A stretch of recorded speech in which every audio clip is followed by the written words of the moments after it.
السلام علیکم six class بیٹا، آپ کو دوبارہ چھٹیوں کے بعد آن لائن کلاسز میں ویلکم کہا جاتا ہے۔ تو جیسا کہ آپ کو معلوم ہے کہ ہمارا جو ہے وہ فرسٹ ٹرم بھی اور سیکنڈ ٹرم بھی کمپلیٹ ہو چکی، اب تھرڈ ٹرم کا ہم آغاز کرتے ہیں۔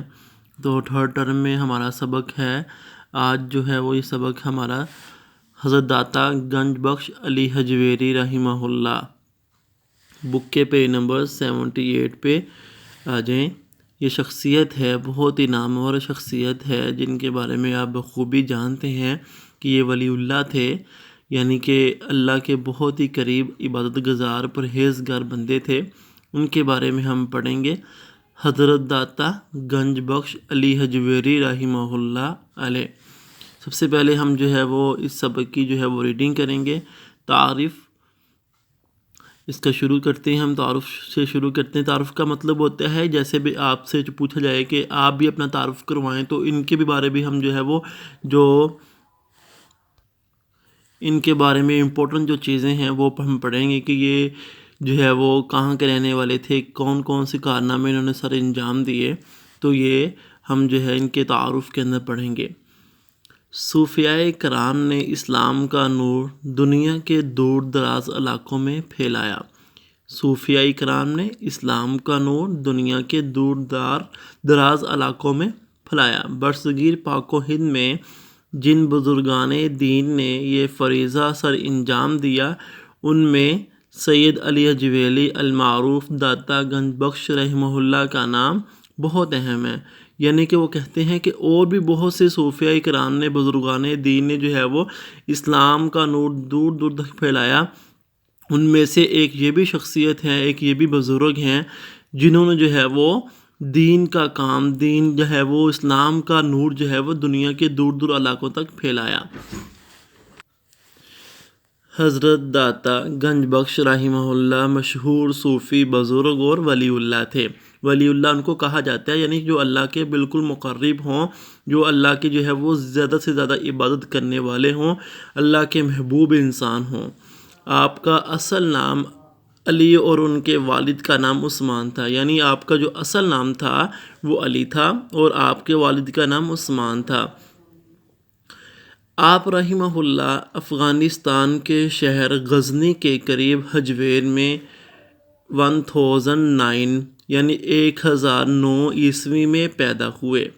اسی لیے آپ رحمہ اللہ کے نام کے ساتھ حجویری لکھا جاتا ہے، یعنی کہ غزنی کا ایک شہر غزنی کا شہر تھا، وہاں کا جو ایک علاقہ حجویر تھا، وہاں کے جو ہے وہ پیدا ہوئے اور اسی وجہ سے ان کے نام کے ساتھ حجویری لکھا جاتا ہے۔ آپ کا سلسلہ نسب 8ویں پشت میں حضرت علی رضی اللہ تعالیٰ عنہ سے ملتا ہے، یعنی کہ 8ویں پشت، یعنی کہ آپ کے دادا باپ اور باپ کے پھر آگے باپ، باپ کے پھر آگے باپ، باپ کے، یعنی کہ اس طرح 8 نسلیں جو ہے وہ جا کر ملتی ہیں حضرت علی رضی اللہ تعالیٰ عنہ کے ساتھ۔ آپ کے خاندان نے بعد ازاں حجویر چھوڑ کر غزنی کے محلہ جلاب میں رہائش اختیار کر لی، یعنی حجویر کو چھوڑ دیا، پھر غزنی کے ایک اور محلہ تھا جلاب، وہاں پر انہوں نے رہائش اختیار کر لی۔ اس لیے آپ رحمہ اللہ علیہ کے نام کے ساتھ جلابی بھی لکھا جاتا ہے۔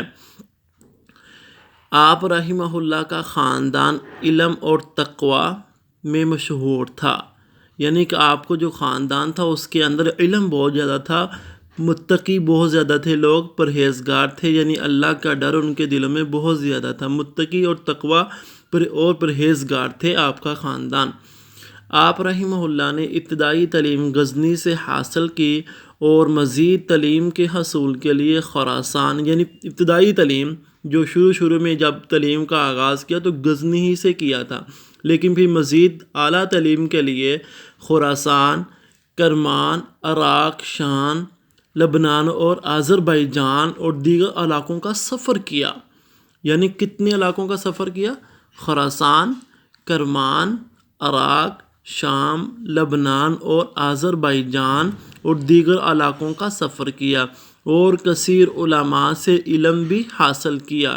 آپ رحمہ اللہ نے دین کی دعوت اور تبلیغ کے سلسلہ میں بے شمار مصیبتیں اٹھائیں، یعنی دین کی دعوت و تبلیغ کے لیے بہت سی مصیبتیں اٹھائیں، جیسے اللہ کے نبی صلی اللہ علیہ وسلم کو بھی مصیبتوں کا سامنا کرنا پڑا اسلام کو پھیلانے کے لیے، دین کو پھیلانے کے لیے، ایسے ہی دین کے کام کو پھیلانے کے لیے مصیبتیں مشقتیں اٹھانی پڑتی ہے۔ انہوں نے بھی جو ہے مصیبتیں اور مشقتیں اٹھائیں۔ آپ رحمہ اللہ نے علم کے ساتھ عمل کرنے پر بہت زور دیا، یعنی علم کے ساتھ ساتھ عمل بھی کرنے کا زور دیا کہ جو آپ کے پاس علم ہے اس کے اوپر عمل بھی کریں۔ اس لیے ہم بھی آپ کو بیٹا یہی کہتے ہیں کہ جو بات آپ نے اچھی سیکھی ہے، پڑھی ہے، اس کے اوپر عمل بھی کریں، پھر ہی جو ہے وہ اس علم کا فائدہ ہوگا۔ آپ رحمہ اللہ کی تعلیمات اور کردار آج بھی ہمارے لیے شمع ہدایت ہے۔ ہم بھی ان کی زندگی سے کچھ سیکھ کر اپنی زندگیوں کو بہتر بنا سکتے ہیں، اپنی زندگیوں کو اچھا بنا سکتے ہیں، اپنی زندگیوں کو جو ہے وہ خوبصورت بنا سکتے ہیں کہ جس طرح انہوں نے محنت کی ہے، مشقت کی ہے اور عمل کیا ہے ہر علم کے اوپر، تو ہم بھی جو ہے وہ ان کی زندگی سے جو ہے وہ سبق حاصل کر سکتے ہیں کہ ہم بھی جو ہے وہ دین کے راستے پہ چل سکتے ہیں اور اپنے لیے جو ہے وہ زندگی کو آسان بنا سکتے ہیں۔ تو بیٹا آج آپ نے کا سبق یہ ہے کہ آپ نے اس تعارف کا اچھے طریقے کے ساتھ جو ہے وہ مطالعہ کرنا، یعنی اس کی ریڈنگ کرنی ہے۔ بیٹا اس سبق کے کچھ مختصر سوالات، اضافی مشقی سوالات نہیں، کوئی اضافی سوالات ہیں، اس کی تصویر میں آپ کو سینڈ کرتا ہوں۔ 5 سوالات ہوں گے مختصر، ان کے آپ نے جو ہے وہ جوابات کاپی کے اوپر خوش خط کر کے لکھنے ہیں، یعنی کہ ان 5 سوالات کو نوٹ بک کے اوپر خوش خط کر کے مارکر کا استعمال کرتے ہوئے ڈیٹ لگا کر، آج کی ڈیٹ لگا کر، دن لکھ کر، جو ہے وہ گھر کا کام لکھ کر، عنوان، ذیلی عنوان، جتنی جو ہے وہ امپورٹنٹ اس کے اندر چیزیں ہوتی ہیں وہ ساری اس کے اندر جو ہے وہ درج کریں گے، اور پھر ان سوالات کو کاپی کے اوپر لکھ کر اچھے طریقے سے یاد بھی کریں گے۔ مجھے امید ہے کہ آپ اس سبق کو اچھے طریقے سے یاد کریں گے۔ السلام علیکم ورحمۃ اللہ وبرکاتہ۔